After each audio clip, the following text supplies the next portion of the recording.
தேவனுடைய வார்த்தை இந்த காலை வேளையில் உங்கள் மத்தியில் பகிர்ந்து வேண்டு கொள்ள வேண்டும் என்பீர்கள். தேவனுடைய சமூகத்தில் விண்ணப்பத்தோடு மகிமை நிறைந்த தகப்பனே, அன்பு நிறைந்த தகப்பனே, ஆண்டவரே, இந்த பூமியில் ஆண்டவரே எங்களுக்கு ஜீவனை தந்து சுகந்தந்து ஆரோக்கியம் தந்து பலன் தந்து எங்களை பாதுகாத்து வர கிருபையாக ஸ்தோத்திரம். வார்த்தை மூலமாக வெளிப்படுங்க, சத்திய வசனம் வெளிப்படட்டும், ஆவியானவர் இடைப்படுங்க, பரிசுத்தப்படுத்துங்க, இயேசு நாமத்தில் பிதாவே, ஆமென். இங்கே ஆபிரகாமை தேடி வந்த 3 நபர்கள், ஒருவர் தேவன், கூட 2 தூதர்கள் வருகிற பொழுது ஆபிரகாமை ஆசீர்வதித்து விட்டு அவர்கள் சோதோம் கோமோரா பட்டணத்தை நோக்கி செல்கிறார்கள். சோதோம் கோமோரா பட்டணத்தின் பாவத்தை அங்கே உணர்ந்த அவர்கள் அந்த பட்டணத்தை அழிப்பதற்காக இறங்கி வருகிறார்கள். இறங்கி வருகிற பொழுது இங்கே லோத்துடைய இருதயத்தின் நினைவும் ஆபிரகாமுடைய இருதயத்தின் நினைவை நாம் சிந்தித்து பார்க்க வேண்டும்.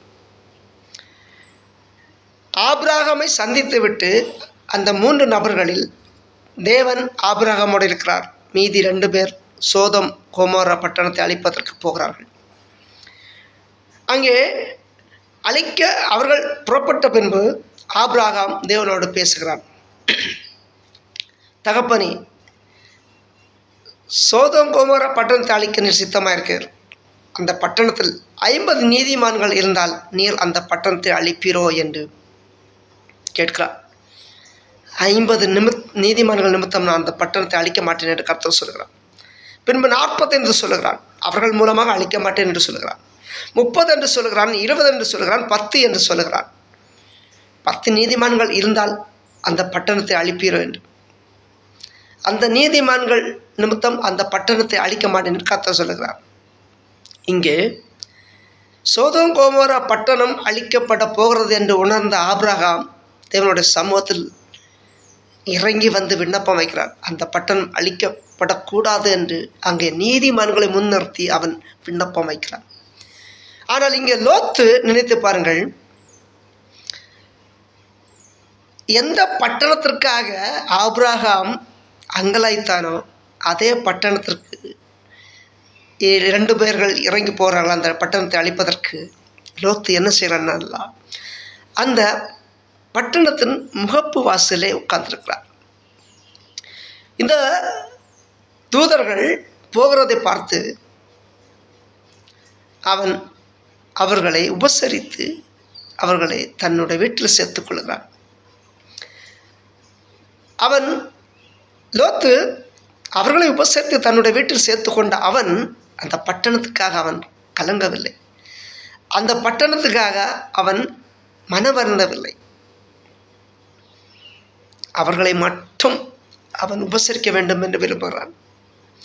இங்கே ஆபிரகாமுக்கும் லோத்துக்கும் உள்ள வித்தியாசம் இதுதான். ஆபிரகாம் அந்த பட்டணம் அழியப்பட போகிறது என்று உணர்ந்த பொழுது அவன் தேவனுடைய சமூகத்தில் மன்றாட்டை வைக்கிறான். இங்கே லோத்து வந்தவர்களை உபசரிக்கிறதுக்கு மட்டுமே அவன் சிந்திக்கிறானே தவிர அந்த பட்டணத்துக்காக அவன் ஒருபோதும் விண்ணப்பம் வைக்கவில்லை, மன்றாட்ட வைக்கவில்லை. அதற்கு பின்பாக லோத்து அந்த இடத்தை விட்டு அனுப்ப வைக்கப்படுகிறான், அவன் காப்பாற்றப்படுகிறான். நாம் உணர்ந்தது தான், அறிந்தது தான். ஆனால் இருவருடைய இருதயம் எப்படிப்பட்டது என்று உணர வேண்டும்.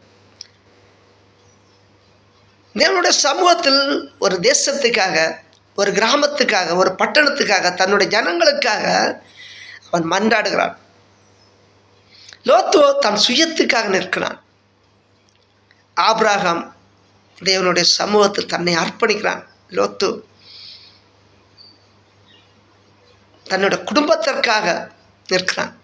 2க்கும் உள்ள வித்தியாசம் இதுதான். இருவருக்கும் உள்ள வித்தியாசம் இதுதான். நம்முடைய வாழ்க்கையில் நாம் எப்படி இருக்கிறோம்? நம்முடைய நீதி நிமித்தமாக, நம்முடைய சத்தியத்தின் நிமித்தமாக, நம்முடைய பரிசுத்தத்தின் நிமித்தமாக ஒரு பட்டணம் காப்பாற்றப்பட வேண்டும் என்று விரும்ப வேண்டும். இதைத்தான் ஆபிரகாம் அந்த தேவனோடு மன்றாடுகிறான். தன்னுடைய